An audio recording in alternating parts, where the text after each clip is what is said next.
मैं साफ तौर पर एक ऐसा टेरिफाइंगली पावरफुल सेकंड जनरेशन इमॉर्टल था जो ज्यादातर लोगों को आसानी से कुचल सकता था। फिर भी मैं हर मामले में हद से ज्यादा कॉशियस रहता था। चू फेंग को खाई में कूदने पर मजबूर करने के बाद भी मैं जरा भी निश्चिंत नहीं हुआ। उसके पेरेंट्स मर चुके थे, उसका फैमिली वाइप आउट हो चुका था और हर बात से वही चोजन प्रोटागोनिस्ट वाली वाइब आ रही थी। खाई को उड़ा देना, ये ख्याल तो मेरे दिमाग में भी आया था, लेकिन थोड़ा शांत होने के बाद भी मैं सेटिस्फाइड नहीं था। अगर ब्लास्ट करने के बाद भी वो बच गया तो इससे तो बस यही साबित होगा कि वो डेस्टिनी फेवर्ड प्रोटैगनिस्ट है। आखिर ऐसे लोगों के लिए क्लिफ से जिंदा बच निकलना तो लगभग मैंडेटरी ही होता है। और अगर खाई उड़ाते उड़ाते नीचे कोई एंशियंट इनहेरिटेंस निकल आई और उसे लेवल अप करने का मौका मिल गया तो नहीं, ये बिल्कुल अनएक्सेप्टेबल था। मुझे उसे जिंदा देखना था या उसकी लाश। इसीलिए मैंने 10 बंदर नीचे भेजे ताकि राउट चेक कर सकें, लेकिन आखिर में जो वापस आए वो 10 हरे पड़ चुके कॉप्सेस थे। चाहे वो किसी भी रास्ते से गए हों, 30 फीट से नीचे उतरते ही पॉइजन से मर जाते थे। मैंने उन्हें सबसे बेहतरीन एंटीडोट्स भी दिए थे, फिर भी कोई फायदा नहीं हुआ। ये देखकर मैंने मन ही मन यही मान लिया कि चू फेंग अगर गिरने से नहीं मरा होगा तो पॉइजन से जरूर मर जाएगा। लेकिन फिर भी एक प्रॉब्लम रह जाती थी, उसके पेरेंट्स मर चुके थे, मैं उसे यहाँ तक चेस करके लाया था और मेरे फुल असॉल्ट के बावजूद उसे खाई में कूदने का मौका मिल ही गया। ऐसी किस्मत किसी नॉवल के प्रोटैगनिस्ट जैसी ही लगती थी। अगर स्टोरी यूजुअल वे में चली तो नीचे उसे कोई इनक्रेडिबल अपॉर्चुनिटी मिल जाएगी और फिर वो रिवेंज लेने वापस लौटेगा। मैं ऐसा होने नहीं दे सकता था। थोड़ी देर सोचकर मैंने अपने ट्रस्टेड सबॉर्डिनेट को आदेश दिया, बाई चंशो को तुरंत बुलाओ और नीचे वाले पॉइजन का एंटीडोट बनवाओ। खाई के नीचे के सारे एग्जिट सील कर दो, अंदर जाने दो, बाहर नहीं निकलने देना। जो भी बाहर निकलने की कोशिश करे उसे मार डालो। ऊपर खाई के किनारे ट्रैप्स और पॉइजन भी बिछा दो। अगर चू फेंक किसी तरह जिंदा ऊपर चढ़ आया तो उसकी मौत यहीं तय कर दो। लेकिन इतने पर भी मुझे लगा कि अभी भी पर्याप्त नहीं है, इसलिए मैंने एमओइन की तरफ मुड़कर कहा, जांगफंग प्रिमिटिव फॉरेस्ट के सारे सिविलियंस को तियंडी सेलर में शिफ्ट कर दो। एक भी पीछे नहीं छूटना चाहिए। जो कोई जाने से मना करे उसे बेहोश करके उठा लाओ। बहस में समय मत बर्बाद करना, क्योंकि यूजुअल प्रोटैगनिस्ट स्क्रिप्ट में क्लिफ से गिरने के बाद हीरो को अक्सर कोई खूबसूरत वुमन बचा लेती है, फिर वो ठीक होता है, डिवाइन टेक्निक्स पाता है और ब्यूटी का दिल भी जीत लेता है। लेकिन जब तक मैं यहाँ हूँ चू फेंग को ऐसा हैप्पी एंडिंग नहीं मिलने वाला था। ये सोचकर मेरे होंठों पर एक ठंडी मुस्कान आ गई। मोइंग ने बिना एक शब्द पूछे आदेश एक्सेप्ट किया और व्यवस्था करने चला गया। उसे कभी नहीं पूछना पड़ता था कि क्यों, क्योंकि सवाल पूछने वालों को मैं बहुत पहले से वेस्टलैंड साफ करने भेज चुका था। एक क्वालिफाइड सबॉर्डिनेट को बस आदेश मानना आना चाहिए। तियानडी सेक्ट के हर आदमी को पता था कि मैं अपनी सावधानी के लिए मशहूर हूँ। मैं हमेशा पहले योजना बनाता था, फिर कदम उठाता था और हर फैसले पर 3 बार सोचता था। जो कोई ज्यादा सवाल पूछता, मुझे उस पर स्पाई होने का शक हो जाता और फिर उसे फ्रंटियर में भेज दिया जाता। इसी बार गोल्डन रेनबो सोर्ड सेक्ट पर हमला करने की तैयारी मैंने पूरे 1 साल की थी। उनके सेक्ट मास्टर ये कंगलान को तो ये भी समझ नहीं आया कि उसे कब पॉइजन कर दिया गया। जैसे ही उसने मुझे देखा, उसकी सारी कल्टीवेशन बिखर गई। एक शब्द बोलने से पहले ही मैंने उसे एक ही स्ट्राइक में काट गिराया। मजेदार बात यह थी कि जिस पॉइजन ने उसे मारा उसके बारे में उसे पॉइजन डालने वाले लोग भी नहीं जानते थे। हर सिंगल पॉइजन अलग से हार्मलेस था, लेकिन जब वो उसके बॉडी में 1 साल तक मिक्स होते रहे और मेरे साथ मौजूद एक स्पेशल फ्रेग्रेंस से रिएक्ट हुए तो वो बेहद घातक टॉक्सिन बन गए। वो मिरेक्युलस पॉइजन मेरे अच्छे दोस्त बाई क्विंशो ने तैयार किया था। सब कुछ सेट करने के बाद मैं गोल्डन रेनबो स्वॉर्ड सेक्ट पहुंचा। मेरे सबोर्डिनेट्स बैटलफील्ड को बड़ी ऑर्डरली तरह से साफ कर रहे थे। लाशें भी एकदम नीटली लाइन में रखी जा चुकी थीं, लेकिन चारों तरफ देखकर मेरा मूड तुरंत खराब हो गया। पास ही महिलाओं का एक ग्रुप था। कोई बस खाली आंखों से सामने देख रही थी, कोई बेकाबू होकर रो रही थी और कोई बेवजह हंस रही थी। मैं एक्सप्रेशनलेस होकर वहां गया। उस एरिया का स्क्वाड लीडर मेरा चेहरा देखकर तुरंत दौड़कर आया। कल्ट लीडर, ये महिलाएं गोल्डन रेनबो सोर्ड सेक्ट की डंजन से बचाई गई हैं। इनकी इमोशंस बहुत अनस्टेबल हैं और कुछ तो मेंटली कंफ्यूज्ड भी लग रही हैं। इसीलिए हम इन्हें प्रॉपर लाइन में नहीं खड़ा कर पाए। मैंने उसे घूरकर डांटा, तुम मूर्ख हो क्या? अगर ये शोर कर रही हैं तो इन्हें बेहोश कर दो। स्क्वाड लीडर ने हड़बड़ाकर सिर हिलाया। हाँ हाँ हाँ हाँ, ये सबोर्डिनेट अभी करता है। बोलते ही वह तेजी से बढ़ा और हर महिला की गर्दन पर एक वार कर दिया। थोड़ी ही देर में वे सब शांत होकर जमीन पर पड़ी थीं। फिर उसने दूसरे सबोर्डिनेट्स को बुलाकर उन्हें बिल्कुल सीधी कतार में सजा दिया। तभी जाकर मैंने संतुष्टि से सिर हिलाया। इन्हें वापस ले जाओ, ट्रीटमेंट कराओ, इनकी आइडेंटिटीज पता करो। जो ठीक हो जाए उन्हें यहाँ काम पर रखो। जिनकी मेंटल हालत खराब है उन्हें कंपैशन इंस्टीट्यूट भेज दो और सिटी लॉर्ड के हवाले कर दो। प्रोपेगेंडा डिपार्टमेंट से भी कहो कि इनकी कहानी पर कुछ आर्टिकल्स लिखे जाएंगे ताकि गोल्डन रेनबो सोर्ड सेक्ट की आलोचना हो। उनकी रेप्यूटेशन अगर जमीन में नहीं रगड़ी तो मैं सेटिस्फाइड नहीं होऊंगा। स्क्वाड लीडर ने तुरंत फिस्ट्स क्लास्प करके आदेश स्वीकार किया और लोगों को ट्रांसपोर्ट अरेंज करने दौड़ गया। फिर मैं दूसरी तरफ के प्रिजनर्स की ओर बढ़ा। और वह भी मेरे पीछे पीछे रिपोर्ट देता गया। कल्ट लीडर ये गोल्डन रेनबो सोर्ड सेक्ट के लोग हैं। फैमिलीज, गार्ड्स, सर्वेंट्स, कुल 166 लोग हैं। मेरे पास आते ही कुछ डर के मारे कांपने लगे और कुछ जोर जोर से गालियां देने लगे। ग्रेट डीमन, तुम शांति से नहीं मरोगे। राइटियस अलायंस तुम्हें नहीं छोड़ेगा। डीमन, हिम्मत है तो मुझे मार डालो। 18 साल बाद फिर से एक हीरो बनकर लौटूंगा। मैं उनकी तरफ देखकर ठंडा सा हंसा। मरना है, आसान है। मैं तुम्हारी विश पूरी कर सकता हूँ। तुम्हारे पास दो रास्ते हैं। एक, यहीं मर जाओ और नीचे जाकर ये फैमिली के स्लेव बने रहो। दूसरा, मेरे स्लेव बन जाओ और मेरे लिए वेस्टलैंड फील्ड साफ करो। चुन लो। मेरे बोलते ही आसपास के सबोर्डिनेट्स ने एक साथ अपनी ब्लेड्स निकाल ली। जो लोग अभी तक बहुत बोल रहे थे वे तुरंत सिर झुकाकर चुप हो गए, लेकिन कुछ जिद्दी लोग फिर भी चिल्लाते रहे। इसलिए मैंने हाथ हिलाया और उनके एग्जीक्यूशन का आदेश दे दिया। तलवारें चमकी, सिर लुढ़क गए, पूरा सीन एकदम खामोश हो गया। लेकिन थोड़ी देर की शांति के बाद फिर किसी ने चिल्लाना शुरू कर दिया, मॉन्स्टर, हेवन तुम्हें सजा देगा। मैं तुमसे लड़ूंगा। मैं उन्हें एक्सप्रेशनलेस होकर देखता रहा और हाथ नीचे किया। मेरे सबोर्डिनेट्स ने फिर वॉर किया। 2 राउंड्स ऑफ एग्जीक्यूशन के बाद सिर्फ 100 लोग बचे। इस बार किसी में भी गाली देने की हिम्मत नहीं बची थी। सब डर के मारे कांप रहे थे और कोई जोर से रोने तक की हिम्मत नहीं कर रहा था। मैं इस रिजल्ट से बहुत खुश था। आखिर हम दुश्मन थे। मुझे उन्हें सुधारने में दिलचस्पी नहीं थी और उन्हें भी मेरी बात समझ आने वाली नहीं थी। जो नहीं मानेगा मरेगा, जो मानेगा काम करेगा। इतना सिंपल था। ऊपर से एक्सपेंशन के लिए मैन पावर भी चाहिए थी। ये लोग कम से कम यूजफुल तो हो ही सकते थे। ठीक है, बचे हुए सब लोगों की कल्टीवेशन नष्ट कर दो, उन्हें सॉलिड हार्ट पिल्स खिलाओ और वेस्टर्न वेस्टलैंड भेज दो। मैं इतना रूथलेस क्यों था? इसका एक बड़ा कारण मेरी इमीडिएटली अनयूजुअल बर्थ भी थी। जन्म से ही मेरे मुंह में 4 तेज टाइगर फैंग्स थे। ऊपर और नीचे के दांत बहुत जल्दी बढ़ते थे और अगर उन्हें निकाल भी दिया जाए तो एक दिन में फिर उगाते थे। देखने में बड़ा डरावना लगता था। मेरे पेरेंट्स भी कभी समझ नहीं पाए कि ऐसा क्यों है। बहुत जांच पड़ताल के बाद भी सबने यही कहा कि मेरे स्ट्रेंज टीथ के अलावा मुझ में कोई गड़बड़ी नहीं है। उन्हें लगा कि ये कोई यूनिक गिफ्ट होगा। लेकिन जब मैं बड़ा हुआ तब गोल्डन रेनबो स्वॉर्ड सेक्ट की अगुवाई वाली राइटियस अलायंस ने इसी बात को मेरे खिलाफ इस्तेमाल किया। उन्होंने हर जगह अफवाह फैला दी कि मैं ब्लड डीमन का रीइंकार्नेशन हूँ और हर बुरे काम का दोष मुझ पर डाल दिया। आखिरकार मेरे पेरेंट्स को मेरी इनोसेंस साबित करने के लिए सुसाइड करने पर मजबूर कर दिया गया। सिर्फ अपनी रेपुटेशन बचाने के लिए राइटियस अलायंस ने मेरे पूरे परिवार को पूरी तरह खत्म नहीं किया। उस साल मैं 14 साल का था। मैं इतना रोया कि बेहोश हो गया और जब जागा तो ऐसा लगा जैसे मैं कोई दूसरा इंसान बन गया हूँ। सबको लगा कि मैं ट्रॉमा के कारण बदल गया हूँ, लेकिन किसी को नहीं पता था कि असली शाओ जुए तो दुख में मर चुका था। उसके बाद जो जागा वह अर्थ की एक सोल थी। शायद ट्रांसमाइग्रेशन के दौरान स्पेस टाइम फोर्सेस के असर से मुझे असाधारण कॉम्प्रिहेंशन मिल गई थी। जो टेक्निक एक बार देखता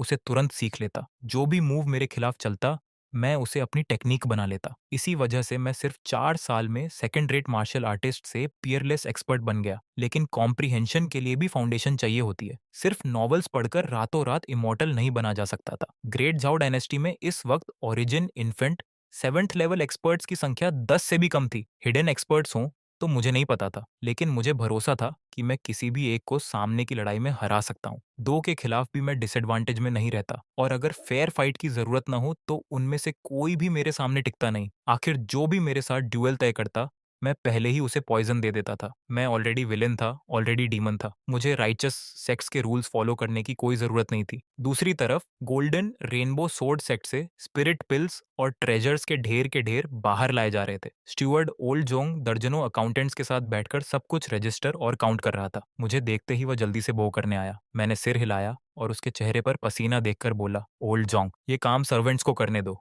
तुम खुद इतना क्यों थक रहे हो? उम्र हो गई है तुम्हारी, कहीं गिर पड़ोगे तो। ओल्ड जोंग टियांडी सेक्ट के सबसे पुराने वेटन्स में से था। वह और मेरे फादर भाइयों जैसे थे। उसके फादर और ग्रैंडफादर भी सेक्ट के स्टीवर्ड्स रह चुके थे। 3 जनरेशंस, एक भी मिस्टेक नहीं। उसे एक ही शब्द में डिस्क्राइब किया जा सकता था, लॉयल। मेरे पेरेंट्स के मरने के बाद भी वह मुझे छोड़कर नहीं गया। उसने पूरे टियांडी सेक्ट को संभाला और मुझे अपने परिवार की तरह पाला। मूल श्याओ ज्यू की मेमोरीज और इमोशंस दोनों मेरे अंदर मिलने के कारण वह उन लोगों में था जिन पर मैं सबसे ज्यादा भरोसा और रिस्पेक्ट करता था। मेरी चिंता सुनकर ओल्ड जोंग हंसा। ऐसा नहीं चलेगा। लोगों के दिल बहुत आसानी से बहक जाते हैं।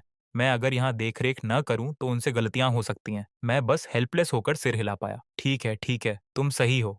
फिर भी मैं उसे खींचकर एक शेडेड जगह ले गया और सेवकों से टी मंगवाई। दूसरों की नजर में मैं बेपरवाह किलर था, लेकिन जो सच में मेरे लिए अच्छा सोचते थे उनके साथ मैं सख्त नहीं हो सकता था। परिवार में कोई बड़ा बुजुर्ग हो तो वह खजाने से कम नहीं होता। बहुत सी बातें ओल्ड जोंग मुझसे भी ज्यादा समझदारी से सोचता था। उसी के टियांडी सेक्ट संभालने की वजह से मैं अपनी कल्चरेशन और रिसर्च पर ध्यान दे पाता था। थोड़ी देर उसकी मैनेजमेंट कॉन्सेप्ट्स की बातें सुनने के बाद मैं उसे वापस टियांडी सेक्ट ले आया। गोल्डन रेनबो सोर्ड सेक्ट और टियंदी सेक्ट के बीच लूशिया सिटी थी। गोल्डन रेनबो स्वॉर्ड सेक्ट शहर के दक्षिण में था, जबकि हम उत्तर में थे। ये पूरा शहर बहुत पहले से हमारे कंट्रोल में था। रास्ते में मुझे अचानक एक रिपोर्ट मिली। ल्यूओशिया सिटी में एक नकाबपोश सफेद कपड़ों वाली महिला गोल्डन रेनबो स्वॉर्ड सेक्ट के बारे में पूछताछ कर रही थी। मेरा चेहरा तुरंत बदल गया। मैंने उसके अपीयरेंस, फिगर, फीचर्स वगैरह के बारे में सारी डिटेल्स पूछी। जवाब सुनने के बाद मुझे 80% यकीन हो गया कि वह लेजेंडरी चाइल्ड ऑफ डेस्टिनी हो सकती है। लेकिन जानकारी लेने के बाद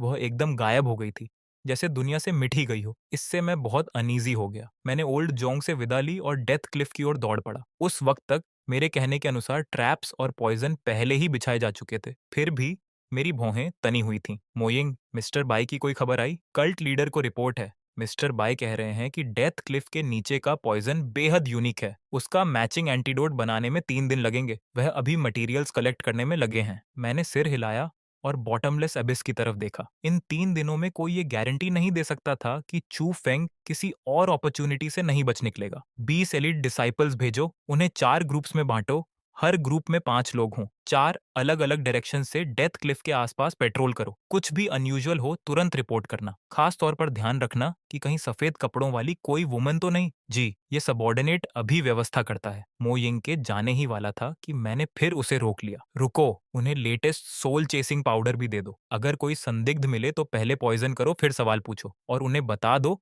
कि खाई के 10 मील के अंदर एक बर्ड तक को नजरअंदाज नहीं करना। हो सकता है वह भी किसी ने ट्रांसफॉर्म किया हो। हर चीज की बारीकी से जांच करनी है। मेरी सावधानी मो यिंग की कल्पना से भी बाहर थी, लेकिन वह इसकी आदत डाल चुका था। मेरे जाने के बाद मैं अकेला क्लिफ किनारे खड़ा रहा। अगर चू फेंग सचमुच डेस्टिनी फेवर्ड था, तो उसे तरह तरह के मिराकुलस अपॉर्चुनिटीज जरूर मिलेंगे। मैं हर एक्स्ट्रा प्रिकॉशन के साथ अपनी चांसेस और मजबूत कर रहा था। मैं उसे कमबैक का जरा सा भी मौका नहीं दे सकता था। मैं अभी अपनी प्लान की रिव्यू कर ही रहा था कि अचानक मुझे स्पिरिचुअल एनर्जी की बहुत हल्की सी फ्लक्चुएशन महसूस हुई। अगले ही पल वह गायब हो गई। तुरंत मैंने अपना डिवाइन सेंस फैला दिया। Origin infant 7th level expert की टेरिफाइंग प्रेशर ने आसपास के 100 माइल्स को सील कर दिया और मैंने इंडिस्क्रिमिनेट अटैक्स शुरू कर दिए। जैसा कि उम्मीद थी, कुछ ही देर की बॉम्बार्डमेंट के बाद एक बेहद खूबसूरत व्हाइट क्लोथ वुमन को अपनी स्पिरिचुअल एनर्जी से डिफेंस करते हुए बाहर आना पड़ा। तुम कौन हो और यहाँ क्यों हो? उस खूबसूरत महिला ने अपना डिस्गाइज हटाया और मेरे सामने आ गई। मैं हैरान रह गया। मुझे उम्मीद नहीं थी कि कोई ऐसा ट्रेजर भी होगा जो ओरिजिन इन्फेंट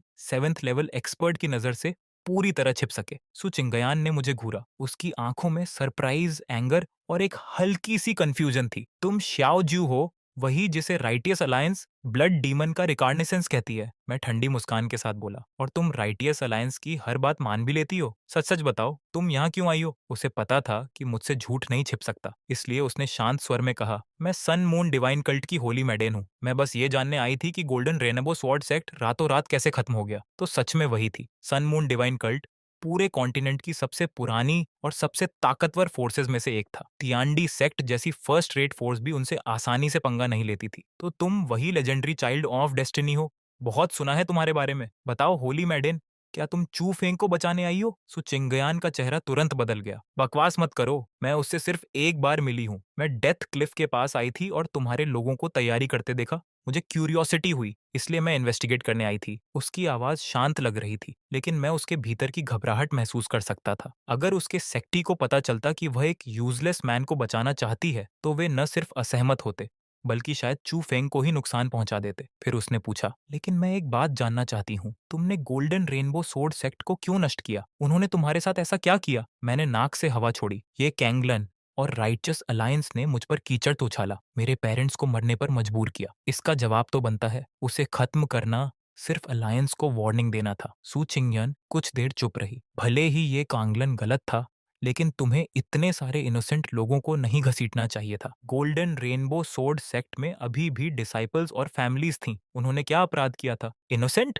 मैं ठंडे स्वर में बोला। वे राइचस अलायंस से मिलने वाले फायदे उठाते थे, तो कॉन्सिक्वेंसेस भी उन्हें ही झेलने चाहिए। अगर मैं पहले से कॉशियस होकर तैयारी न करता, तो आज मरने वाले मैं और मेरे लोग होते। मेरी आवाज और ठंडी हो गई। अगर और कोई बात नहीं है होली मेडन, तो आप जा सकती हैं। मैं तो बस ये सुनिश्चित करना चाहता हूँ कि चू फेंग की मौत बिना कब्र के हो। उसकी आंखों में एक अजीब सी चमक आई। वह पहले चुपचाप चू फेंग को रेस्क्यू करना चाहती थी, लेकिन अब जब मैंने उसका इरादा पकड़ लिया था, तो फाइट में वह मुझसे हारती ही। उसकी उंगलियां तलवार की मूठ पर कस गईं। शाओजुए, अगर तुम चू फेंग को छोड़ने और ये बात गुप्त रखने को तैयार हो तो मैं तुम्हारी एक कंडीशन मान लूंगी। कुछ भी, बस जो मैं कर सकूं। मेरे चेहरे पर तिरस्कार भरी मुस्कान आ गई। सन मून डिवाइन कल्ट की होली मेडन एक मामूली से नोबडी के लिए झुकने को तैयार है। तुम्हें पता है, अगर ये बात फैल गई तो पूरा कॉन्टिनेंट हंस पड़ेगा। मेरी आंखें तेज हो गईं। या फिर तुम्हें लगता है कि मैं तुम्हारी खोखली बातों पर भरोसा कर लूंगा? उसने गहरी सांस लेकर अपमान को दबाया। मैं सुचिंग्यान सन मून डिवाइन कल्ट के नाम पर कसम खाती हूँ, अगर तुम चू फेंग को छोड़ दोगे तो मैं अपनी प्रॉमिस पूरी करूंगी और कभी पीछे नहीं हटूंगी। अगर तुम्हें मुझ पर भरोसा नहीं है तो मैं अपनी सोल का एक हिस्सा छोड़ सकती हूँ। अगर मैंने वादा तोड़ा तो इस जीवन में ग्रेट दाव हासिल नहीं कर पाऊंगी। मेरी आंखों में थोड़ी सी सरप्राइज झलकी, फिर तुरंत सस्पिशन ने उसकी जगह ले ली। तुम इतना सैक्रिफाइस करने को तैयार हो, या बस मुझे थोड़ी देर के लिए स्टेबलाइज कर रही हो ताकि बाद में मौका मिलते ही मुझे धोखा दे सको? थोड़ी देर की खामोशी के बाद उसने एक जेड पेंडेंट निकाला और अपनी सोल की एक स्ट्रैंड उसमें सील कर दी। मैंने वह पेंडेंट ले लिया और उसकी पैटर्न्स पर उंगलियां फेरते हुए उसे देखा। इसे अपने पास रखकर मैं उस पर लेवरेज पा सकता था, लेकिन फिर भी मैं पूरी तरह भरोसा नहीं कर रहा था। एक सिंसियर कॉम्प्रोमाइज के पीछे भी कोई गहरी स्कीम छिपी हो सकती थी। ठीक है, अब मैं एक और कंडीशन जोड़ता हूँ जिससे मुझे भरोसा रहे। अगले 10 साल तक चू फेंग मेरी पर्सनल सुपरविजन में रहेगा। यह सुनते ही सू चिंगयन का शरीर थोड़ा सख्त हो गया, लेकिन जब उसने खाई के नीचे चू फेंग की अनिश्चित फेट के बारे में सोचा तो उसने दांत भींचकर सिर हिला दिया। ठीक है, मैं मानती हूँ, लेकिन तुम भी वादा करो कि उसे नुकसान नहीं पहुंचाओगे और हमारे बीच का एग्रीमेंट किसी को नहीं बताओगे। मैं मुस्कुराया। मैं यह वादा कर सकता हूँ कि मैं पहले उस पर हमला नहीं करूंगा, लेकिन अगर चू फेंग खुद बेवकूफी करके मेरे सामने ट्रबल लेने आए तो मैं नरमी नहीं दिखाऊंगा। मैं कॉशियस हूँ, लेकिन कोई मुझे सॉफ्ट टारगेट नहीं बना सकता। उसके चेहरे पर राहत आ गई। जब तक मैं चू फेंग का एक्टिवली पीछा नहीं करता, उसकी एबिलिटीज अंततः उसे लुओक्सिया सिटी से बाहर निकलने का मौका दे देंगी। ठीक है, उसने धीरे से कहा। मैं संतुष्ट होकर बैरियर हटा देता हूँ और मोइंग को इशारा करता हूँ। एंटीडोट बनते ही लोगों को खाई के नीचे भेजो और पता करो कि चू फेंग अभी जिंदा है या नहीं। अगर है तो अभी उसे मत चौंकाना। मेरी आगे की इंस्ट्रक्शंस का इंतजार करना। मोइंग ने आदरपूर्वक आदेश मान लिया। सू चिंगयान ने बॉटमलेस अबिस की तरफ देखा। उसकी आंखों में चिंता साफ झलक रही थी। मैं अनजाने में पत्थर पर उंगलियां बजाने लगा। उसकी यह कॉम्प्रोमाइज अजीब तो लग रही थी, लेकिन मुझे उसमें कोई फ्लॉ नहीं मिल रहा था। उम्मीद है तुम मुझे डिसअपॉइंट नहीं करोगी होली मेडन। साथ ही मैं पहले ही ये प्लान करने लगा था कि सू छिंगयन को लेवरेज की तरह इस्तेमाल करके चू फेंग को खत्म करने का एक और मौका कैसे बनाया जाए। आधे दिन बाद एमोइंग वापस आया। वह पैदल नहीं लौट रहा था। वह एक ह्यूमन शेप्ड बंडल को लेकर आया था जो स्पेशली क्राफ्टेड फिशिंग नेट में कसकर लिपटा हुआ था। कल्ट लीडर,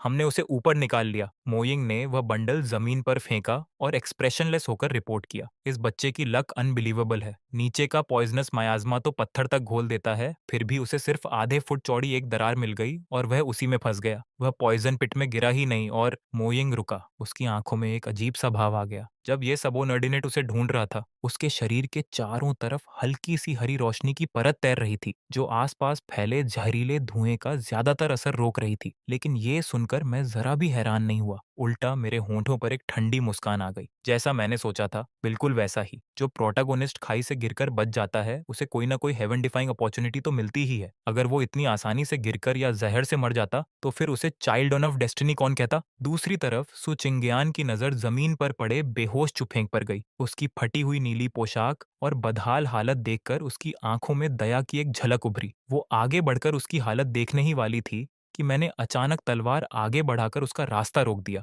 इतनी जल्दी क्या है होली मेडन? इस लड़के के शरीर पर कुछ अजीब चीज छिपी हो सकती है। वो हरी रोशनी किसी राइचस टेक्निक की भी नहीं लगती। और सबसे जरूरी बात, मुझे पहले इसकी प्रिजन इनटेक इंस्पेक्शन करनी है। तुम एक लड़की हो, ये सब देखना तुम्हारे लिए ठीक नहीं होगा। सो चिंगयान एक पल के लिए जड़ हो गई। Prison intake inspection? लेकिन मैंने उसकी बात को पूरी तरह इग्नोर कर दिया और सीधे मो यिंग की तरफ मुड़ गया। ध्यान से सुनो। पहला, इसके शरीर पर सिर्फ एक अंडरवेयर रहने दो। दूसरा, इसके शरीर का एक एक बाल साफ कर दो। मुझे नहीं चाहिए कि कहीं पॉइजन या मिनेचर वेपन छिपा हो। तीसरा, इसका मुंह, कान, नाक और हर हिडन प्लेस चेक करो। स्टोरेज रिंग्स, सीक्रेट स्क्रोल्स या कोई भी सस्पिशियस चीज छूटनी नहीं चाहिए। चौथा, इसके शरीर पर जो भी एक्सेसरी है सब उतार लो, चाहे वो लाल धागा हो या काला मन का। अगर उसके शरीर से जुड़ा है तो निकाल दो। पांचवा, ये सब होने के बाद इसे मेरे specially designed wind chime shackle से बांधो और एक कटोरा स्पिरिट डिस्पर्शन सूप जबरदस्ती पिला दो। सो चिंगयान मुझे ऐसे देख रही थी जैसे उसने कोई राक्षस देख लिया हो। उसका चेहरा कभी लाल पड़ रहा था तो कभी सफेद। श्याओ जू, तुम इसकी बेइज्जती कर रहे हो। मैंने पूरी गंभीरता से उसकी तरफ देखा। होली मेडन,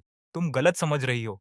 इसे ह्यूमिलिएशन नहीं, सेफ्टी इंस्पेक्शन कहते हैं। मार्शियल वर्ल्ड में कितने एक्सपर्ट्स सिर्फ एक मामूली रिंग को इग्नोर करके अंत में पलटवार में मारे गए हैं, इसका कोई हिसाब नहीं। मैं बस सबकी सेफ्टी का ध्यान रख रहा हूँ। लगभग 15 मिनट बाद गहरी बेहोशी में डूबा चू फेंग मेरे सामने लाया गया। उसके बगल में एक ट्रे रखी थी जिसमें उसकी सारी बैलेंसिंग्स जमा थी। मेरी नजर चांदी के टुकड़ों और साधारण पिल्स पर बस एक पल के लिए गई, फिर सीधे एक साधारण से काले आयरन रिंग पर टिक गई जो देखने में पूरी तरह बेकार लग रही थी। मिल गया। मेरे मन में ठंडी हंसी गूंज उठी। मैंने उसे हाथ से छूने की भी जहमत नहीं उठाई। स्पिरिचुअल एनर्जी से उसे हवा में उठाया और सीधे 10,000 ईयर मिस्टिक आइस से बने एक बॉक्स में फेंक दिया। उस बॉक्स पर 81 लेयर्स की सीलिंग टैलिस्मन्स लगी हुई थी। मो यिंग, इस बॉक्स को टियांडी सेक्ट हेडक्वार्टर्स के नीचे मौजूद स्पिरिटलेस पूल में फेंक दो। दो ओरिजिन इन्फेंट एल्डर्स 24 घंटे इसकी निगरानी करेंगे। अंदर से चाहे किसी के दादा की आवाज आए, किसी एंसेस्टर की आवाज आए या कोई स्पिरिट सुप्रीम कल्टीवेशन टेक्निक देने का वादा करे,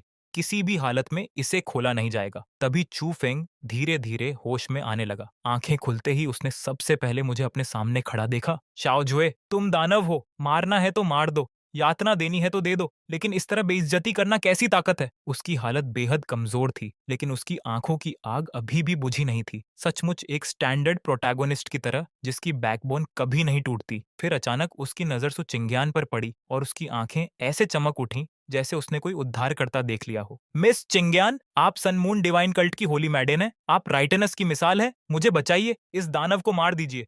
अगर मैं आज बच गया तो एक दिन मैं चुप। मैंने उसकी बात पूरी होने से पहले ही काट दी। फिर उसके सामने जाकर ऊपर से नीचे तक उसे देखा और होंठों पर व्यंग्य भरी मुस्कान आ गई। चू फेंग, क्या तुम्हें लगता है कि होली मेडन को देखकर तुम्हारे अंदर कॉन्फिडेंस आ गया है? मैंने सिर घुमाकर सू चिंग्यान की तरफ देखा। होली मेडन ये चाहता है कि तुम मुझे मार दो। हमारे एग्रीमेंट की खातिर क्यों ना तुम खुद इसे पूरी सिचुएशन समझा दो। सू चिंग्यान ने गहरी सांस ली और आगे बढ़ी। उसकी आवाज शांत लेकिन ठंडी थी। चू फेंग, जिंगहोंग सोर्ड सेक्ट की घटना के बाद कल्ट लीडर शाओ तुम्हारी जान बख्शने को तैयार हुआ है, लेकिन अगले 10 साल तक तुम्हें टीएनडी सेक्ट के अंदर रहना होगा। मैं तुम्हारे लिए इससे बेहतर रिजल्ट हासिल नहीं कर सकी। ये सुनते ही चू फेंग ऐसा लग रहा था जैसे उस पर बिजली गिर गई हो। तुमने तुमने इसके साथ डील कर ली? तुम एक डीमन के साथ समझौता कैसे कर सकती हो? कहीं ऐसा तो नहीं कि तुम भी इससे डर गई हो? नहीं, ये नामुमकिन है। तुम होली मेडन हो। तुम्हें मर जाना चाहिए था, लेकिन झुकना नहीं चाहिए था। उसके चेहरे पर ऐसा भाव था मानो पूरी दुनिया ने जस्टिस को धोखा दे दिया हो। ये देखकर मैं खुद को हंसने से नहीं रोक पाया। कमाल है, सचमुच चाइल्ड ऑफ डेस्टिनी कहलाने के लायक हो। तुम जैसे लोग हमेशा सोचते हो कि पूरी दुनिया तुम्हारे चारों तरफ घूमनी चाहिए। तुम्हें बचाना सबकी जिम्मेदारी है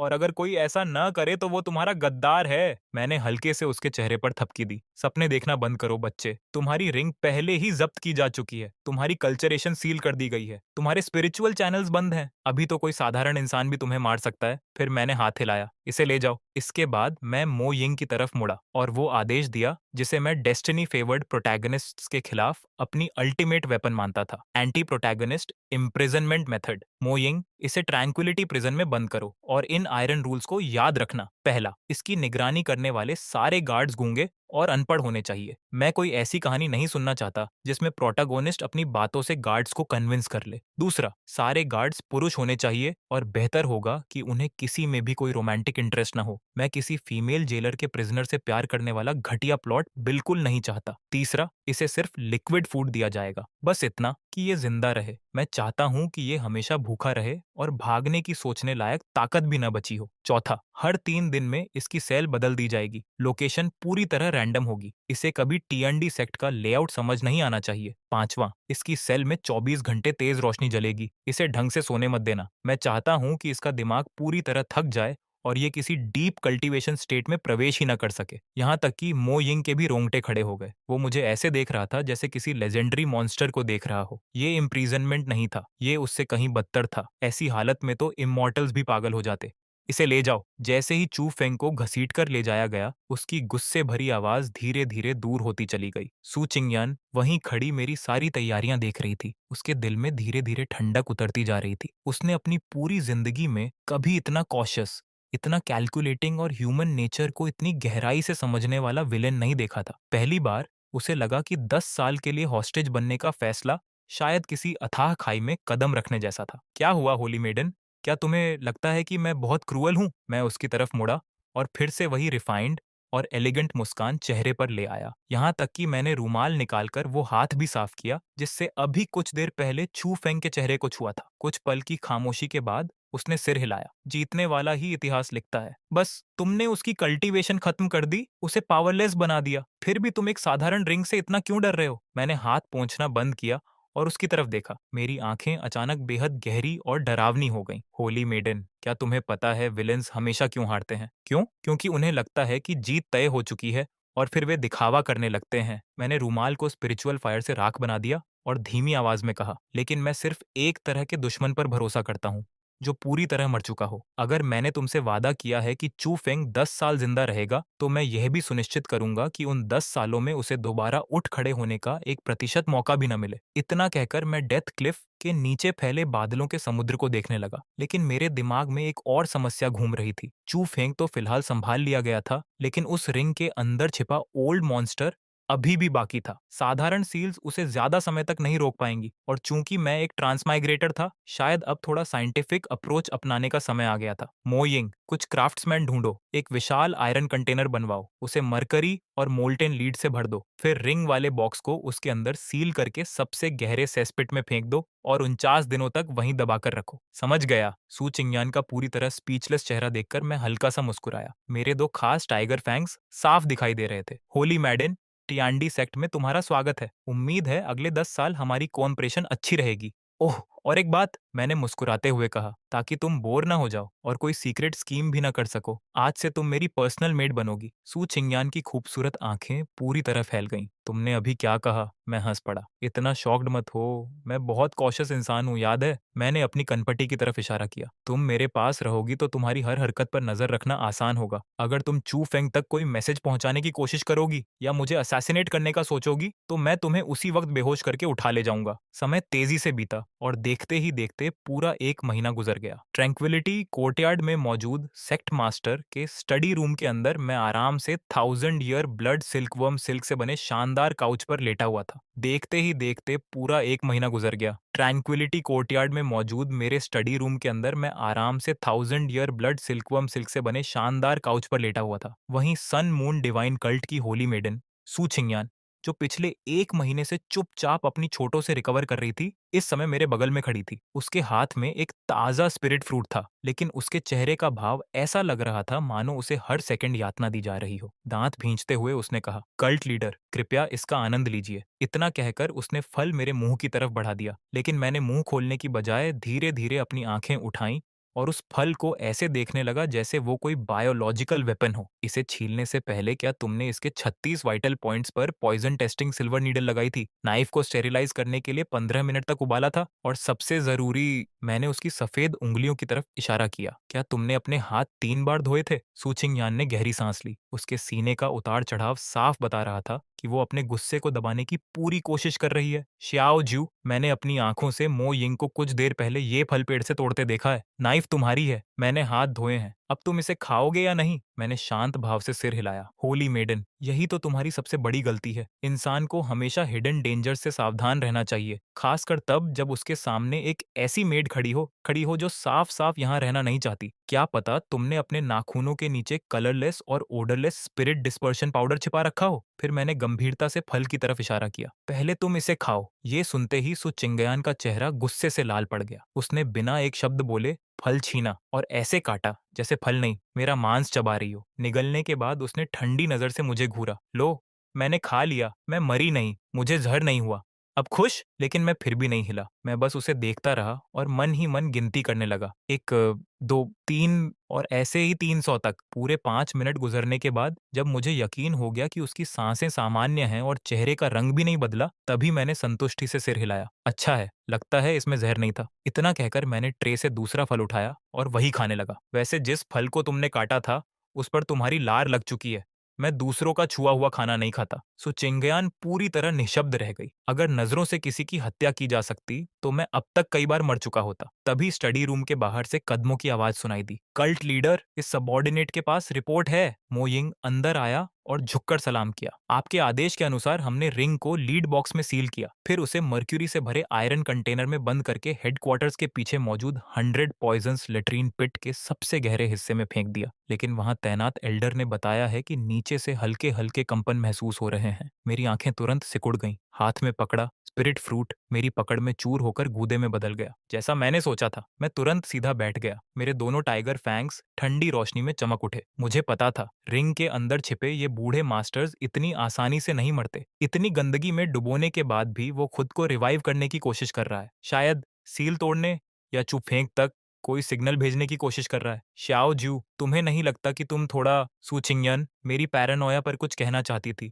लेकिन मेरी एक नजर ने उसे चुप करा दिया। मोयिंग, तुरंत मेरा आदेश जारी करो। पहला, पूरे पिट को भर दो। Glutinous rice slurry, black dog blood और सोल सप्रेसिंग सैंड मिलाकर उसे पूरी तरह सील कर दो। दूसरा, उसके ऊपर ईवल सप्रेसिंग टावर बनाओ और टावर पर स्पिरिट सप्रेसिंग रून्स उकेरो। तीसरा, 10 सबसे बकबक करने वाले डिसाइपल्स वहां 24 घंटे खड़े रहेंगे और उस रिंग को गालियां देंगे। जितनी भद्दी गालियां होंगी उतना अच्छा। उस बची हुई सोल की मेंटल स्टेट को डिस्टर्ब करो ताकि वो ध्यान ही न लगा सके। मोयिंग ने बिना सवाल पूछे आदेश स्वीकार किया और तुरंत चला गया। रिंग की समस्या कुछ समय के लिए सुलझाने के बाद मैं खड़ा हुआ और अपना रोब ठीक किया। चलो अपने चाइल्ड ऑफ डेस्टिनी से मिलने चलते हैं। टियांडी सेक्ट का ट्रैंक्विलिटी प्रिजन किसी जेल से ज्यादा एक मानसिक अस्पताल जैसा था। गलियारों में अजीब सी खामोशी फैली हुई थी। सिर्फ दीवारों में जड़े ग्लोइंग स्टोन्स हल्की और ठंडी रोशनी फैला रहे थे। मैं और सू चिंगयन साथ साथ चलते हुए एक स्पेशली डिजाइन्ड प्रिजन चेंबर के सामने पहुंचे। वहां कोई सामान्य दरवाजा नहीं था। उसकी जगह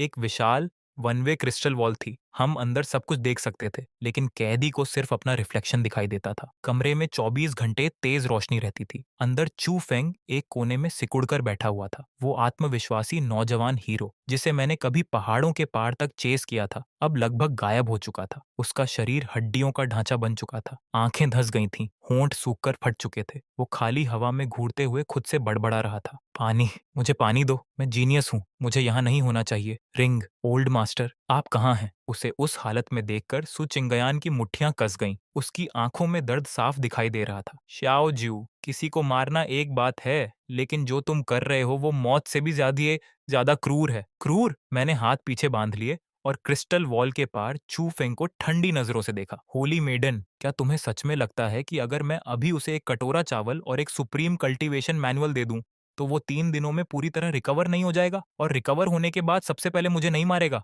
फिर तुम्हें अपने साथ लेकर हारेम में नहीं जोड़ देगा? बकवास। सू चिंगयान ने तुरंत विरोध किया। चू फेंग में कमियां हैं, लेकिन वो ऐसा इंसान नहीं है। मैं हल्का सा मुस्कुराया। सच में? तो चलो परख लेते हैं। मैंने पास खड़े ड्रैगन फंग गार्ड को इशारा किया। उसने तुरंत वॉल में बने एक छोटे फीडिंग हैच को खोला, लेकिन खाने की बजाय उसने अंदर एक पुरानी और फटी हुई मैनुअल फेंक दी। उसके कवर पर 4 बड़े अक्षर लिखे थे, सनफ्लावर स्क्रिप्चर। बेशक ये एक फेक वर्जन थी जिसे मैंने खुद तैयार करवाया था। अंदर चू फेंग ने आवाज सुनी और पागलों की तरह झपटकर मैनुअल उठा ली। जैसे ही उसने उसे हाथ में लिया, उसकी बुझी हुई आंखों में अचानक चमक लौट आई। वो एक ऐसे इंसान की नजर थी जो शक्ति के लिए पागल हो चुका था। कांपते हाथों से उसने पहला पन्ना खोला। वहां साफ लिखा था, इस टेक्निक को सीखने के लिए सबसे पहले स्वयं का बधियाकरण करना आवश्यक है। ये पढ़ते ही सु चिंगयान ने तुरंत नजरें फेर लीं। उसे पूरा यकीन था कि चुपहेंग गुस्से में किताब फाड़ देगा, लेकिन अगले ही पल कमरे में पागलों जैसी हंसी गूंज उठी। हा हा हा हा,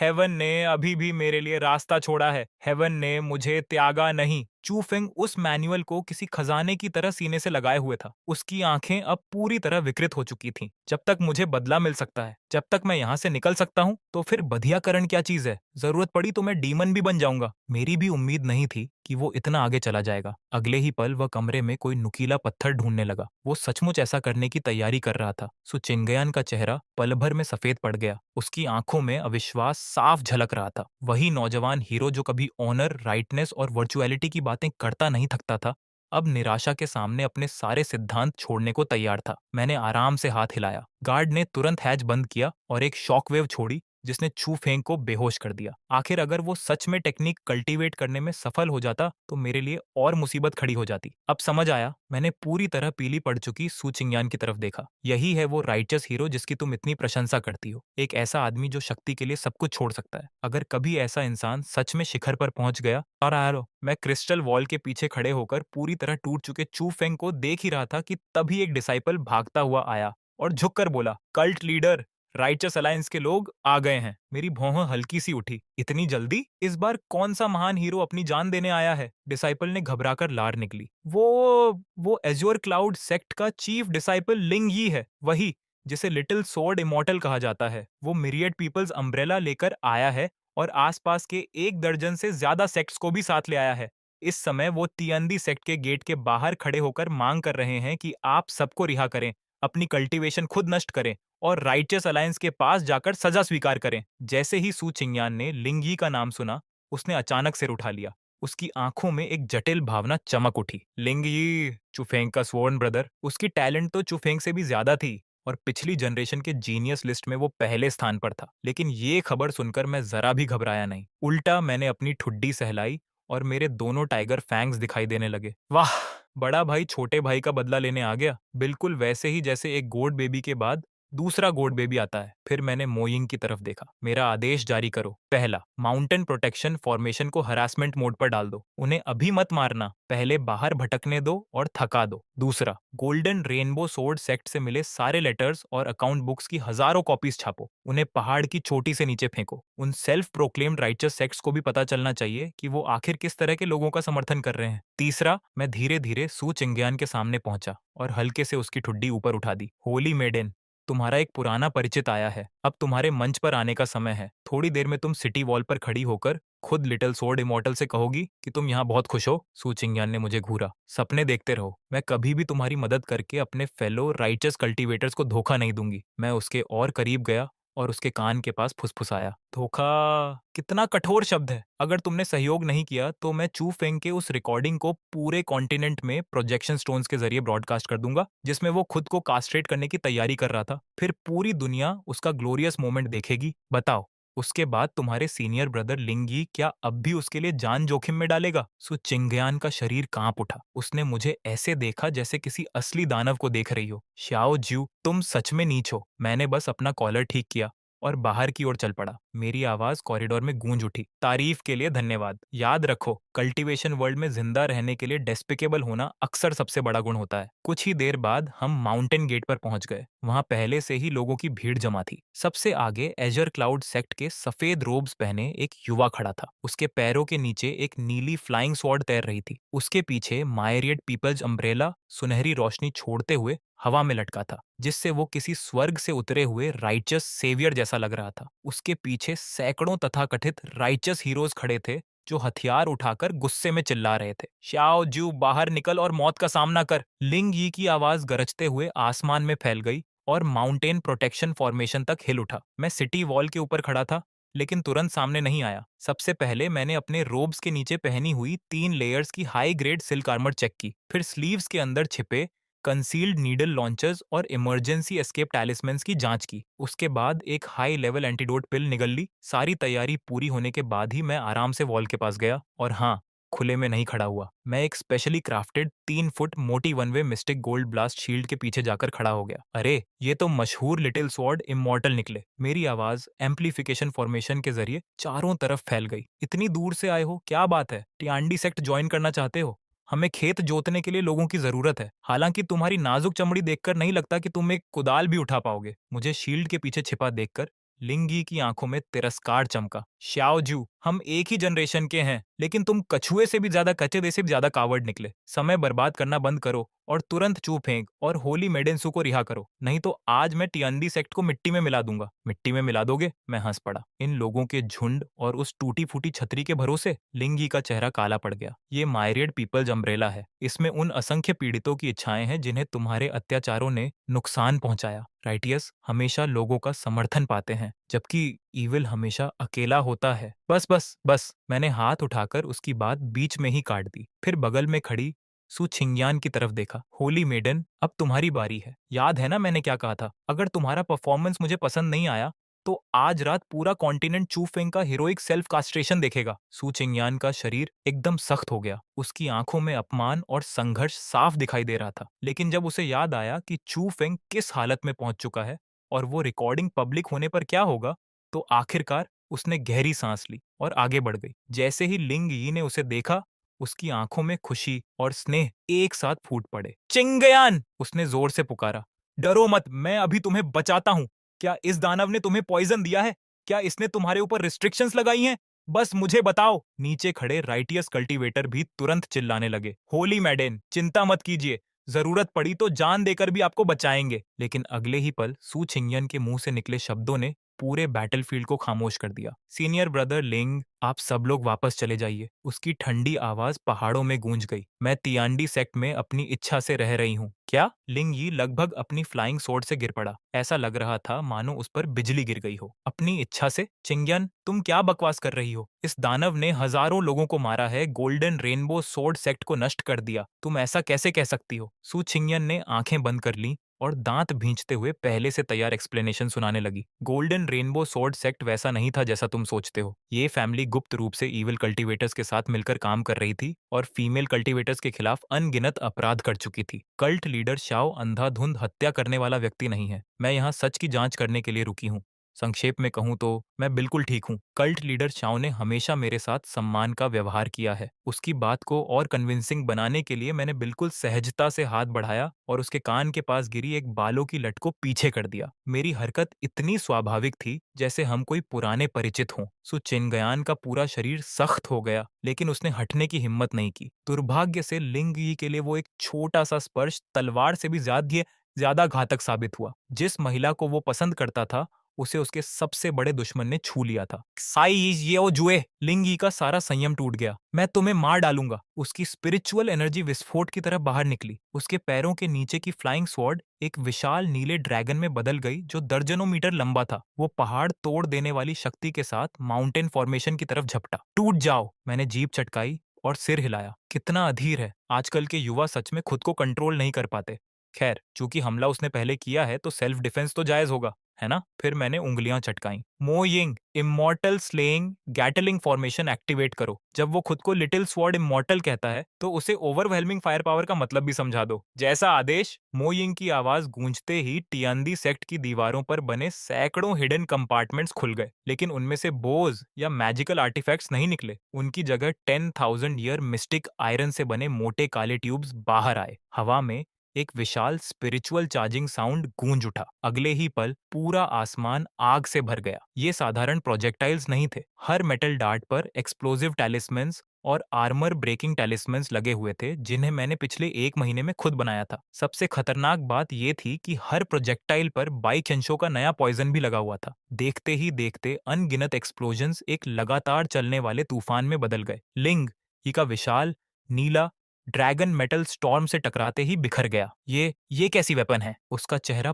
पूरी तरह बदल गया। वो अपनी स्वॉर्ड घुमाकर पागलों की तरह बचाव करने लगा, लेकिन प्रोजेक्टाइल्स की संख्या इतनी ज्यादा थी कि बचना नामुमकिन था। हजारों लाखों डार्ट्स लगातार बरस रहे थे। वो अपनी जनरेशन का सबसे बड़ा जीनियस था। उसके पास प्रोटेक्टिव ट्रेजर्स भी थे, लेकिन फिर भी वो उस पागल बम्बार्डमेंट के नीचे सिर्फ 10 सेकंड टिक पाया। एक जबरदस्त एक्सप्लोजन ने उसका प्रोटेक्टिव आर्टिफैक्ट तोड़ दिया। अगले ही पल सैकड़ों प्रोजेक्टाइल्स भूखे शार्कों की तरह उसकी तरफ टूट पड़े। आसमान में एक दर्दनाक चीख गूंजी और लिंग ही कटी हुई पतंग की तरह नीचे गिर पड़ा। उसका शरीर जमीन से टकराया, कपड़े लगभग चिथड़ों में बदल चुके थे और पूरे शरीर से धुआं निकल रहा था। बस काफी है, मैंने हाथ हिलाकर फॉर्मेशन बंद करवा दी। आखिर एम्यूनिशन भी कोई मुफ्त में नहीं आती थी। फिर नीचे पड़े लिंग ही को देखा, जो इस समय सड़क पर पड़े किसी मरे हुए कुत्ते जैसा लग रहा था। मैंने मुस्कुराते हुए सुचिंगयान की तरफ देखा। देखा, तुम्हारे सीनियर ब्रदर लिंग इतने भी महान नहीं निकले। मेरे रैंड अटैक्स का एक राउंड भी नहीं झेल पाए और चले थे लोगों को बचाने। सुचिंग्यान ने नीचे पड़े लिंग यी को देखा। उसकी आंखों में दया की हल्की झलक उभरी,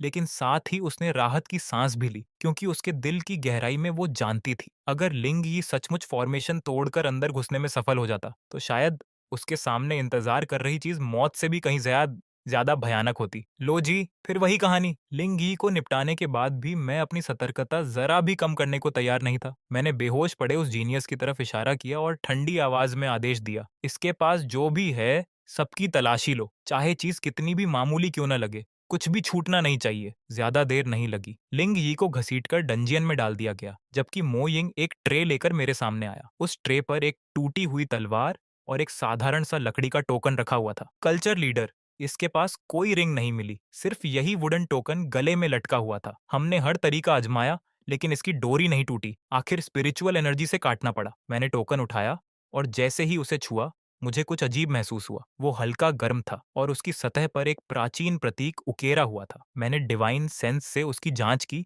लेकिन मेरी स्पिरिचुअल परसेप्शन उसके अंदर ऐसे समा गई जैसे समुद्र में पत्थर गिर जाए। मेरा चेहरा तुरंत बदल गया। बिना एक पल गनवाए मैंने टोकन को उसी हेविली सील बॉक्स में फेंक दिया। मुझे पता था, इन जीनियसेस के पास हमेशा कोई ना कोई चीट होता है। रिंग नहीं तो टोकन, टोकन नहीं तो टैटू। लिंगी के पीछे शायद चू फेंक की रिंग वाले बूढ़े से भी ज्यादा खतरनाक चीज छिपी है। कोई अपर रेल्म एक्सपर्ट या एंशियंट इनहेरिटेंस। मैं तुरंत ऊंची आवाज में बोला, मोयिंग, इस टोकन को अलग तरीके से संभालो। इसे सेस्पिट में मत फेंकना। कहीं किसी अपर रेल्म मॉन्स्टर को नाराज कर दिया तो मुसीबत हो जाएगी।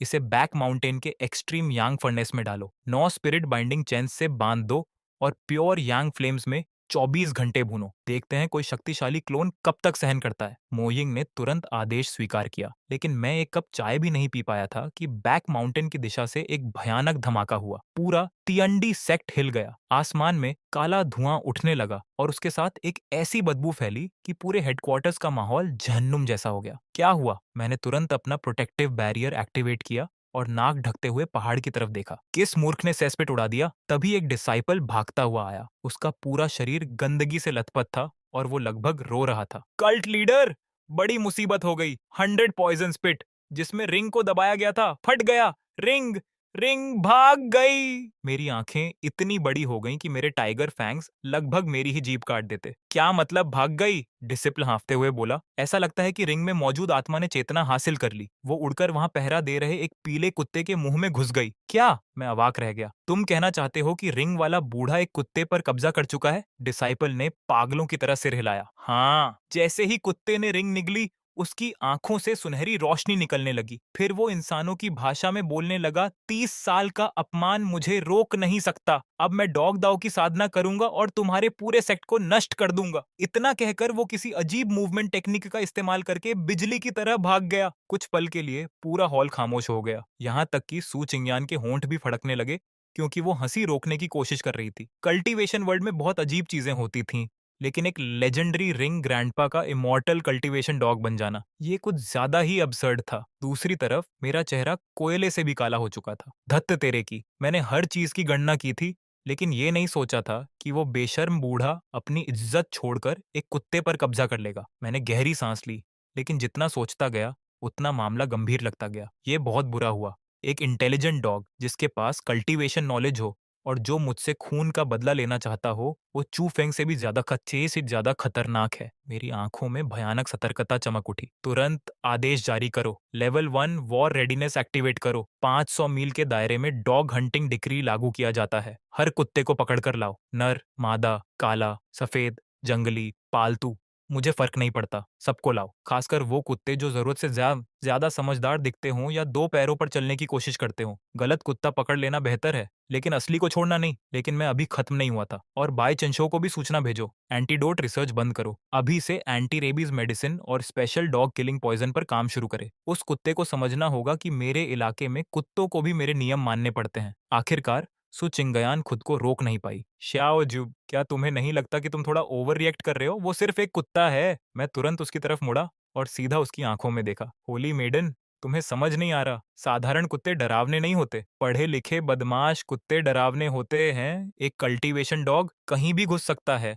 कहीं भी छिप सकता है, फॉलोअर्स इकट्ठा कर सकता है, केओस फैला सकता है और अंतहीन मुसीबतें खड़ी कर सकता है। ऐसे अनस्टेबल वेरिएबल को बड़ा होने से पहले खत्म करना जरूरी है। इतना कहकर मैं तलवार लेकर आसमान में उड़ गया। Old Jong, dog capture squad तैयार करो। अगर 500 मील के अंदर की एक एक इंच जमीन भी खोदनी पड़े, तब भी उस कुत्ते को ढूंढ निकालेंगे। अगले 3 दिन पूरे तियंडी सेक्ट के लिए किसी दुस्वप्न से कम नहीं थे। हर तरफ एक अजीब माहौल था जिसमें किलिंग इंटेंट, डिसइंफेक्टेंट और डॉग फूड की मिली जुली गंध फैली हुई थी। 500 मील के अंदर रहने वाले हर कुत्ते की जिंदगी नरक बन चुकी थी। जो जेल कभी अपराधियों के लिए इस्तेमाल होती थी, अब उसमें हजारों कुत्ते भरे हुए थे। Village dogs, hunting dogs, wolf dogs, huskies, यहाँ तक कि कुछ फॉक्सेस भी, जिन्हें दूर से देखने पर कुत्ता समझा जा सकता था, सबको पकड़कर पूछताछ के लिए लाया गया था। मैं अपने थ्रोन पर काले चेहरे के साथ बैठा हुआ था और ताज़ा रिपोर्ट सुन रहा था। कल्ट लीडर, पहले 500 कुत्तों की स्क्रीनिंग पूरी हो चुकी है। Roasted meat test, intimidation test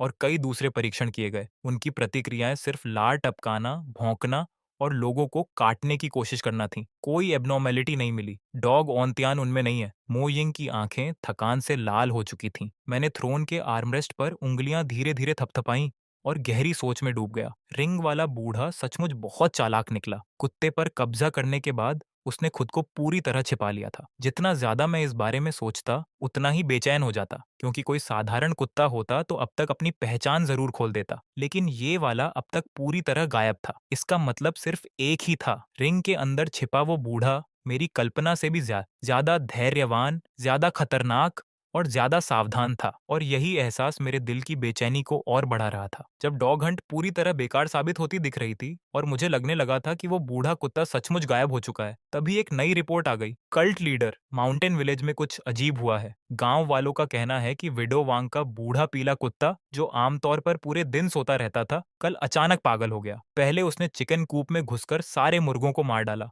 फिर गांव के प्रवेश द्वार पर रखे एक बड़े पत्थर पर चढ़ गया और पूरी रात चांदनी के नीचे बैठा रहा, जैसे कल्टीवेशन कर रहा हो। हॉल में तुरंत सन्नाटा छा गया। अगले ही पल सबने एक साथ ठंडी सांस खींची। चांदनी के नीचे कल्टीवेशन करता हुआ कुत्ता, ये सामान्य व्यवहार तो बिल्कुल नहीं था। मैं झटके से अपनी सीट से खड़ा हो गया। मेरी आंखों में सुनहरी चमक दौड़ गई। मिल गया, वही कुत्ता है।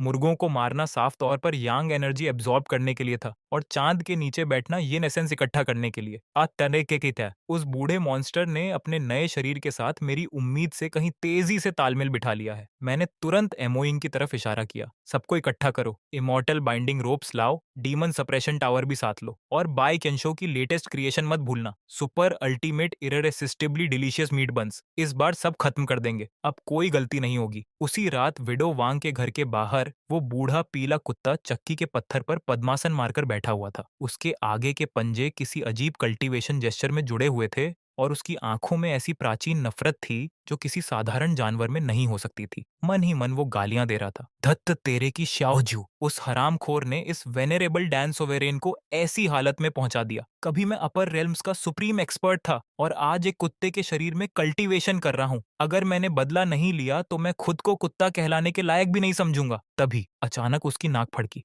रात की हवा में एक स्वर्गीय सुगंध तैर रही थी, इतनी लाजवाब खुशबू की सीधे आत्मा तक पहुंच रही थी। प्रीमियम स्पिरिट, बीस्ट मीट और अनगिनत दुर्लभ मसालों की सुगंध हवा में घुली हुई थी। बूढ़े कुत्ते ने जोर से लार निगली। ये कैसी खुशबू है? उसके डैन सोवेरेन वाले अनुभव चिल्ला रहे थे कि यह निश्चित रूप से ट्रैप है, लेकिन दूसरी तरफ उसके कुत्ते वाले इंस्टिंक्ट्स उससे भी जोर से चिल्ला रहे थे, खा लो, अभी खा लो, तुरंत खा लो। वो अभी खुद से संघर्ष ही कर रहा था कि चारों तरफ की दीवारों पर सैकड़ों काली परछाइयां दिखाई देने लगीं। अगले ही पल आसमान से गर्मा गर्म मीट बंस की बारिश होने लगी। बूढ़ा कुत्ता घबरा गया। उसने तुरंत अपनी मूवमेंट टेक्निक एक्टिवेट करके भागने की कोशिश की, लेकिन उसके होश उड़ गए जब उसका शरीर उसकी बात मानने से ही इनकार कर गया। वो हवा में उछला, एक बन को परफेक्टली पकड़ लिया और पूरा का पूरा निगल गया। नहीं, ये मेरी इच्छा नहीं है, ये शरीर की इंस्टिंक्ट है। उसकी आत्मा अंदर से चीख रही थी, लेकिन अगले ही सेकंड एक भयानक सुन्नपन उसके पूरे शरीर में फैल गया, यहाँ तक कि उसकी आत्मा भी जमती हुई महसूस हुई। नीच, बेशर्म, तुमने बंस में जहर मिला दिया। यही उसका आखिरी विचार था। अगले ही पल वो पत्थर पर धड़ाम से गिर पड़ा, जीभ बाहर लटक गई और आंखें उलट गईं। चलो, मेरे आदेश के साथ ही मैं और मो यिंग आसमान से नीचे उतरे। कुछ ही सेकंड में उस कुत्ते को 9 भारी चेन्स से बांध दिया गया। चेन्स पर अनगिनत रून्स खुदे हुए थे, यहाँ तक कि उसके मुंह पर मजल भी लगा दिया गया। अब वो पूरा का पूरा मम्मी जैसा दिख रहा था। मैं नीचे बेहोश पड़े कुत्ते को देखकर मुस्कुराया। एंशिएंट मास्टर, हाँ? रिंग ग्रैंडपा, हाँ? मुझे मात देने चले थे? अब तक तो समझ जाना चाहिए था कि इस दुनिया में ऐसी कोई समस्या नहीं है जिसे मीट बन से हल न किया जा सके। और अगर एक बन काफी ना हो तो 2 बन इस्तेमाल कर लो। यहाँ तक कि वो चिंगयान भी हैरान रह गई। तुमने सच में उसे पकड़ लिया? उसे अभी तक यकीन नहीं हो रहा था कि कल्टीवेशन वर्ल्ड को हिला देने वाली एक एंशिएंट सोल की हार झरीले मीट बन से हो सकती है। बिल्कुल, मैंने हाथ झाड़े। इसे वापस ले चलो, चू फेंग और लिंग यी वाली जेल में डालो। अब रियूनियन का समय आ गया है। कुछ देर बाद तियंदी सेक्ट की सबसे गहरी डंजन के अंदर तीनों कैदी आखिरकार एक ही सेल में मिले। जैसे ही चूफेंग और लिंग यी ने उस पीले कुत्ते को अंदर फेंका हुआ देखा, दोनों कुछ सेकंड तक खाली नजरों से उसे देखते रहे। ये क्या है? कमजोर आवाज में चूफेंग बोला। डिनर? लेकिन कोई कुछ समझ पाता उससे पहले ही कुत्ता जाग गया। जैसे ही उसने चूफेंग को देखा, उसकी आंखों में उत्साह के आंसू भर आए। उसके दिमाग में चीख गूंज रही थी, चूफेंग मैं हूं, तुम्हारी रिंग का मास्टर। ये बेवकूफी भरा मजल उतारो, मैं हमें यहाँ से निकाल सकता हूँ। लेकिन उसके मुंह से जो निकला वो था भौं भौं भौं भौं। चूफेंग ने भौहें सिकोड़ ली। ये कुत्ता इतना शोर क्यों कर रहा है? लिंगी भी चिढ़ गया। शायद पागल कुत्ता है। शाओजुए सच में सबको जानवर समझता है। रिंग ग्रैंडपा लगभग पागल हो गया। उसने जमीन पर पंजों से सिंबल्स बनाकर संदेश देने की कोशिश की, लेकिन दुर्भाग्य से मैंने ये संभावना पहले ही सोच रखी थी। ऑब्जर्वेशन विंडो के पास लगे एक बटन को दबाते ही फ्लोर में हल्का इलेक्ट्रिक फील्ड एक्टिवेट हो गया। कुत्ता तुरंत कांपने लगा और पागलों की तरह उछल कूद करने लगा। एक अक्षर तक पूरा नहीं लिख पाया। दिलचस्प। मैं क्रिस्टल विंडो के पीछे खड़ा मुस्कुराया। लगता है हमारे कैनाइन फ्रेंड में हिडन डांसिंग टैलेंट भी है। फिर मैंने एम्पलीफिकेशन अरे एक्टिवेट कर दी। Good evening everyone. चूंकि आज एक भावुक रियूनियन हो रहा है, मैंने तुम्हारे लिए एक छोटा सा गेम तैयार किया है। सेल के बीचों बीच जमीन से एक प्लेटफॉर्म ऊपर उठने लगा। उसके ऊपर सिर्फ एक पिल रखी हुई थी। ये एकमात्र एंटीडोट है। ये मेरे पॉइजन को पूरी तरह खत्म नहीं करेगी, लेकिन कुछ समय के लिए सफरिंग कम कर देगी। तुम तीनों को 7 डे गट रेंडिंग पॉइजन दिया गया है। इलाज न मिलने पर दर्द हर दिन बढ़ता जाएगा और हर 7 दिन में सिर्फ एक एंटीडोट मिलेगी।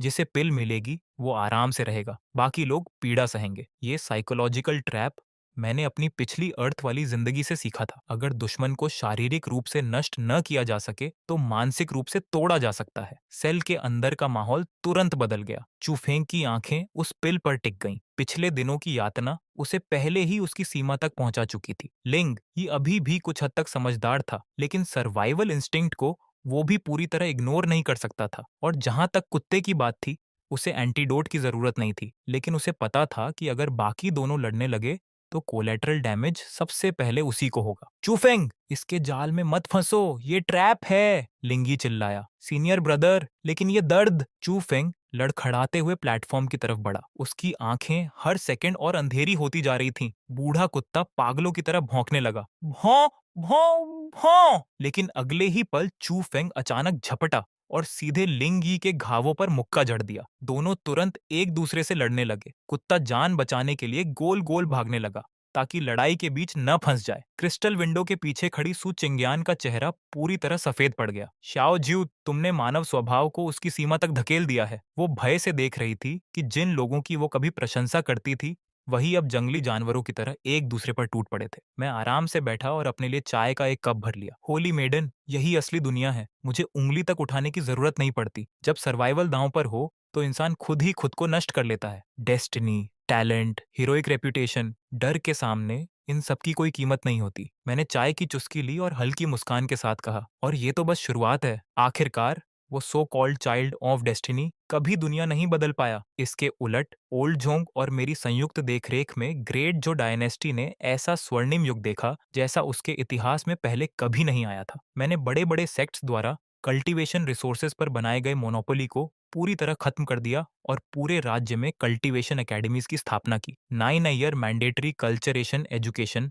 लागू की गई। अब किसी की किस्मत उसके जन्म से तय नहीं होती थी। चाहे कोई अमीर हो या गरीब, नोबल हो या कॉमनर, जब तक उसके अंदर टैलेंट था, उसे कल्टीवेशन सीखने का पूरा अधिकार मिलता था। मैंने laws of heaven and earth भी लागू किए, जिनके तहत कल्टीवेटर्स को साधारण लोगों की मनमानी हत्या करने से सख्ती से रोका गया। जो भी कानून तोड़ता, उसे बिना किसी अपवाद के दंड मिलता। मेरी कार्यशैली अब भी कठोर थी और मेरी सावधानी भी पहले जैसी ही थी। लेकिन धीरे धीरे लोगों को एक अजीब सच समझ आने लगा। जिस ग्रेट डीमन से वे कभी डरते थे, उसके शासन में उनकी जिंदगी उन मुस्कुराते हुए हाइपोक्रिट्स से कहीं बेहतर थी, जो कभी खुद को राइटियसनेस का प्रतीक बताते थे। 10 साल पलक झपकते ही बीत गए। तियांदी सेक्ट की सबसे ऊंची चोटी पर खड़ा मैं उन विशाल भूभागों को देख रहा था, जो अब पूरी तरह मेरे नियंत्रण में आ चुके थे। नीचे फैले पर्वत, नदियां, नगर और अनगिनत जीवन अब एक नए युग का हिस्सा बन चुके थे। तभी मेरे पीछे हल्के कदमों की आहट सुनाई दी। सुचिंगयान धीरे धीरे चलकर मेरे पास आ खड़ी हुई। पिछले 10 वर्षों में वह टियांडी सेक्ट की प्रसिद्ध वाइस कल्ट लीडर बन चुकी थी, जिसका सम्मान पूरे संसार में किया जाता था। कुछ देर तक वह चुपचाप खड़ी रही, फिर धीमी आवाज में बोली, 10 साल का समझौता खत्म हो चुका है। हमारे वादे के अनुसार अब मैं जा सकती हूँ। मैंने उसकी तरफ देखा।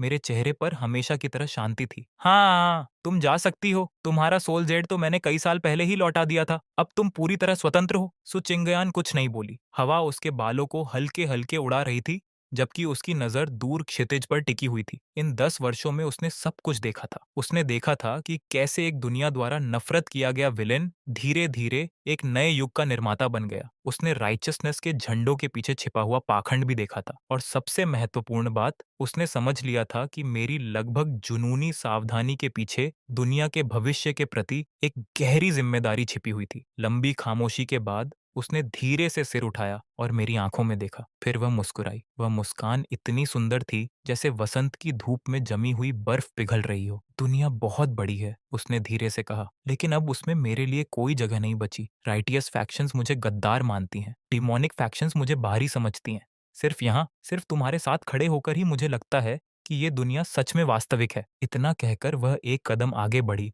और मेरे बिल्कुल पास आकर खड़ी हो गई। हम दोनों साथ खड़े होकर क्षितिज के उस पार फैले बादलों के अनंत सागर को देखने लगे। कल्ट लीडर श्याओ, उसने हल्की मुस्कान के साथ कहा, तियांडी सेक्ट को अभी बहुत आगे बढ़ना है। कल्टीवेशन एकेडमीज को और फैलाना है, और तुम्हारा असेंशन प्रोजेक्ट तो अभी शुरू ही हुआ है। क्या तुम सच में ये सब अकेले संभाल सकते हो? इस बार मैं सचमुच चौंक गया, शायद बहुत वर्षों बाद पहली बार। फिर धीरे धीरे मेरे चेहरे पर एक मुस्कान उभर आई, एक सच्ची मुस्कान। सच कहूं तो शायद नहीं, मैंने हल्की हंसी के साथ कहा, तुम जानती हो मैं कितना सावधान हूँ। अगर मेरे साथ कोई ऐसा न हो जिस पर मैं पूरी तरह भरोसा कर सकूं, तो मुझे चैन की नींद तक नहीं आती। सुचिंगयान भी हंस पड़ी। उसकी हंसी में वो गर्माहट थी जो मैंने पहले कभी नहीं सुनी थी। तो फिर मुझे देखते रहने दो। उसकी आवाज बेहद कोमल थी। आखिर एक दिन ऐसा भी आ सकता है जब तुम गलती से आसमान में ही छेद कर दो। तब कोई तो होना चाहिए जो तुम पर नजर रख सके। पहाड़ की चोटी पर तेज हवा गूंजने लगी। हमारे पैरों के नीचे बादल किसी अंतहीन महासागर की तरह लुढ़क रहे थे। हम दोनों एक साथ खड़े रहे। इस बार किसी ने कुछ नहीं कहा, लेकिन अब शब्दों की जरूरत भी नहीं थी। हमारे पीछे वो साम्राज्य खड़ा था जिसे हमने मिलकर बनाया था, और हमारे सामने अनगिनत अनजानी चुनौतियां हमारा इंतजार कर रही थीं। और कई वर्षों में पहली बार मैंने अपने भीतर एक ऐसी भावना महसूस की जिसे मैं शायद हमेशा दबाता आया था। न सावधानी, न संदेह, न गणना, बल्कि पूर्ण विश्वास। जैसे जैसे सूरज बादलों के ऊपर उगने लगा, हमारी परछाइयां क्षितिज पर साथ खड़ी रहीं, अडिग, अटल, मानो स्वर्ग और पृथ्वी के बीच सबसे स्थिर दृश्य वही हो।